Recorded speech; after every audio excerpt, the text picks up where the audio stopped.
The NBA, since this coronavirus has come out, they were the first to speak up in the sports world that they're going to suspend their game. Then it came, then baseball, then NHL, then football, that all these organizations then started following in behind after Adam Silver made the decision on suspending the rest of the season as of right now. And now you're hearing stories coming out from the NBA that because the coronavirus is here, whenever the coronavirus goes away and they're ready to start up the season again, that they're going to change the rules of the NBA playoffs in this year's quest for that basketball trophy because of the season and the length of the season that they have left going into the playoffs.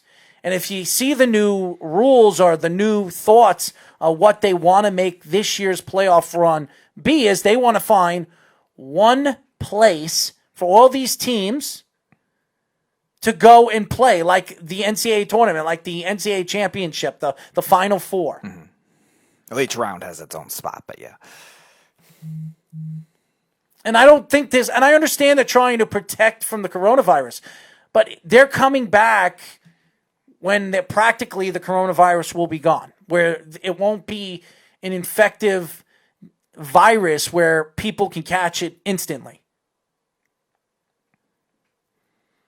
But now the NBA is trying to transition, change the wheel of what the NBA, if you want to do that, play 5-game series. If that's what you want to do.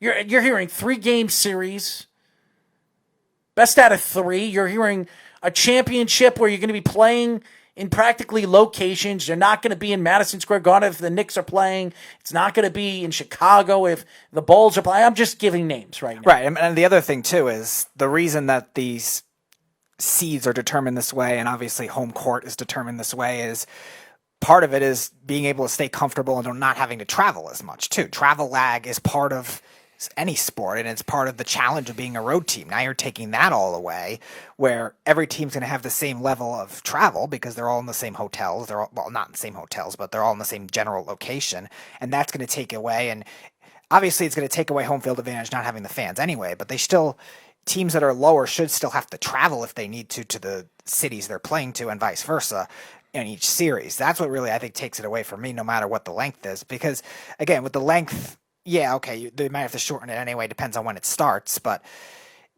basketball is not one of the sports either where you have to worry about weather conditions as much because it's not outdoors, and it's not like hockey where the ice could be an issue and could get slushy and stuff like that in an arena. Basketball, you could stretch out to the time where you could still play the length of time. It's just a matter of when they'll come back.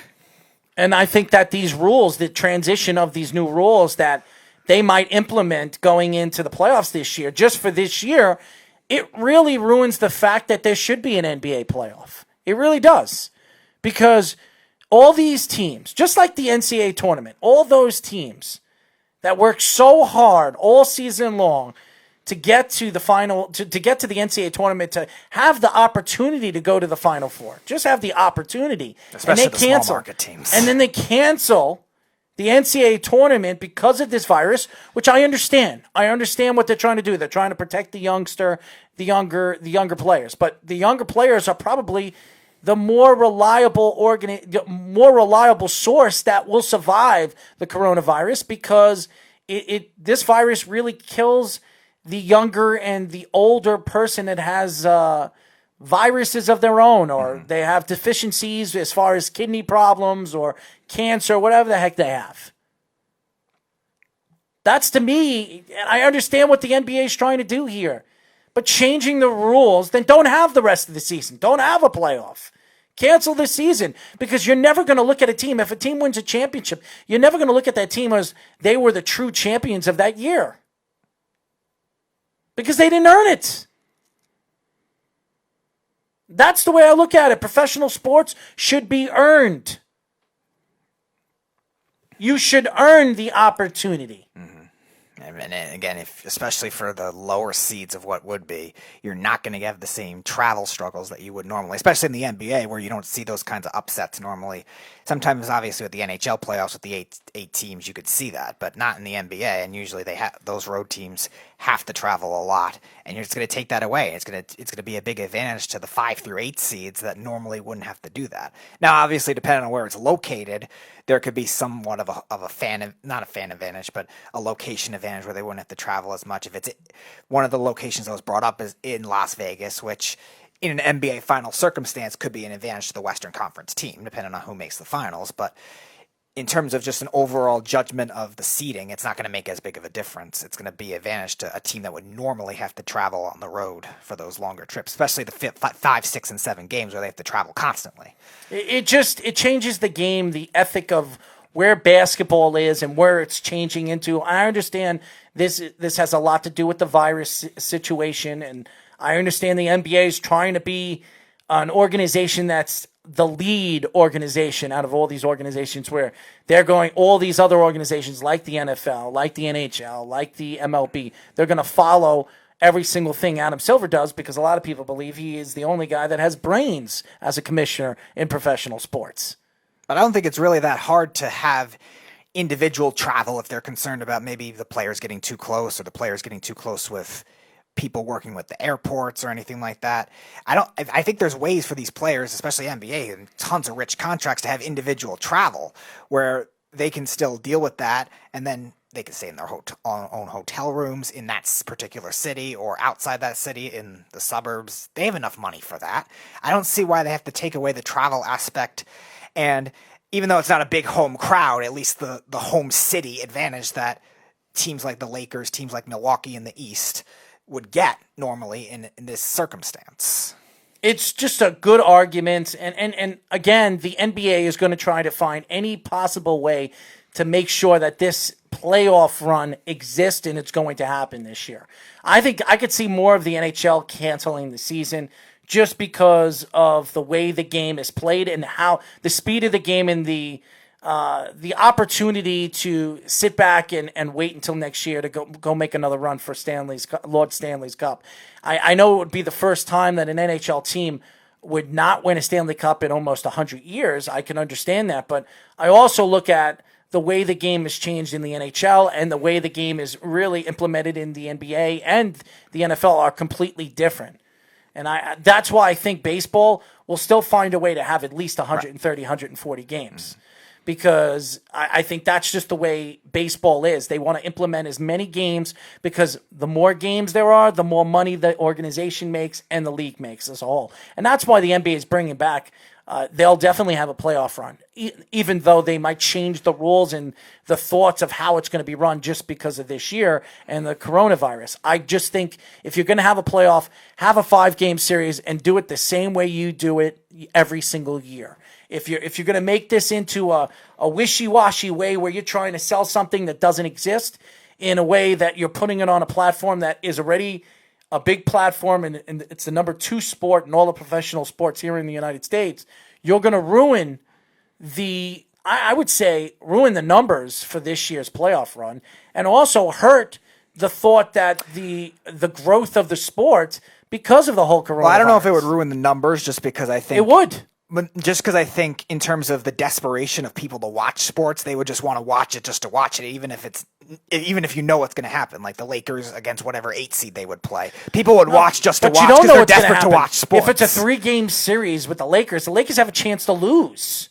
If it's a 3-game series, all you got to lose is 2 games. So why would that make the numbers worse then, is what I'm saying. Here's why it is. If you're a Lakers fan, you don't want to see your Lakers team be knocked out by an 8 seed because there's only 3 games in that run. So, but I don't think that would stop them from watching them. I don't know if it's going to stop it.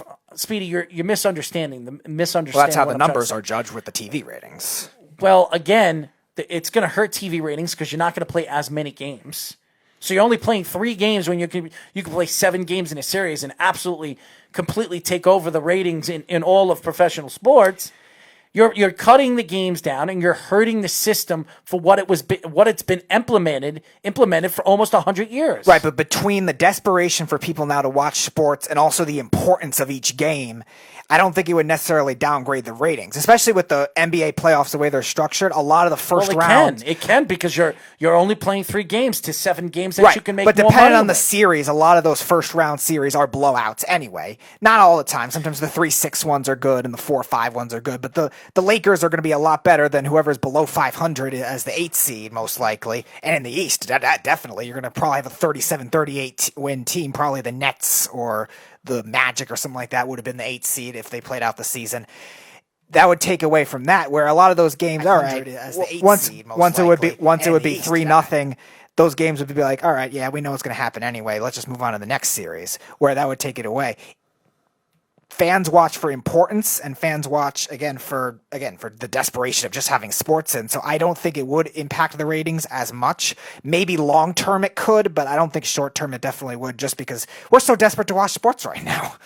Right now. But when the playoffs and when everything comes back, I don't know how desperate we're going to be, because there'll be like 1, 2, 3, 4 sports going on at the same time. So we're not going to be desperate anymore. We're going to have a lot more to watch, knowing that, because all the sports are coming back all at the same time. So, but again, the NBA playoffs will still have that problem, though, with the early rounds, because they're not as competitive. It's you know what's going to happen a lot of the time. You don't see a lot of 8-1 upsets and 7-2 upsets like you do in hockey, or even like you do in the NCAA tournament, where you have those first-round upsets. We saw 2 years ago a 16-1 upset. So you don't have that as much in the NBA, so they could flourish at least with that. And then when they're more top series coming through later on in the second round in the conference finals and stuff like that, people will still be watching like that, like regularly. So the rumor is Jacksonville, who just traded Calais Campbell, among other things, this offseason and really have done badly, are now trying to trade their recently franchise tagged Yannick Ngakoue. And the rumor is the Jets will do it for a second-round pick this year and a third-round pick next year. And for somebody who's young, well-rounded, balanced, versatile, and very young still. A pass rusher that the Jets haven't had forever. The Jets should do that. Absolutely should do that. So this is the conversation right now. The Jets are right now trying to make a move for a pass rusher, something they haven't had since John Abraham. And they're going to get a guy in the prime of his career if they make this move. But again, you're talking about Joe Douglas giving away 2 valuable prospects in the future for the New York Jets. Maybe a big-time second-round draft pick this year. Could be an offensive lineman. Could be a wide receiver. Or you go after the guy that, is a sure thing. A guy that's done it in the league for the last 4 years. He's going to be expecting a pretty big contract, especially if he goes into the year this year in his valued free agency opens up after this year. So if the Jets are going to make this trade, they're going to have to sign him after this year if he has a good season. I think they have to sign him right away if you're going to give up that much draft assets, because again, even though you're not giving up a first-round pick, those are 2 valuable picks that still should be starters on a football team. So that's a story right now going on in Jet Camp or Jetville. But what I really want to get into is, and we're gonna put Jeff on, and Jeff's just got to hold on for 1 second. And Jeff will put you on in just 1 second. But I'll tell you guys this. When you look at the NFL free agency and how open it's been so far this offseason, it's been unbelievable. And I know the draft is, what is it, now 3 weeks away? I think it's April 23rd. And the way the NFL is doing, I think they're doing it the right way. They're not canceling the NFL draft. You can still draft players. You're just not going to have a fan base standing right over there screaming out your team's name and JETS or whatever the heck you're going to, Big Blue or the Patriot fans screaming out their names. I don't think anybody cares about that. They care about where their teams are going in the draft. I just think the transition of the free agency market that we've seen this year has been fun and really could change the aftermath of where the league is going in this year's playoff runs, where there is going to be an extra team in both divisions, both leagues. So I'm interested to see what is going to happen this offseason for the rest of the offseason.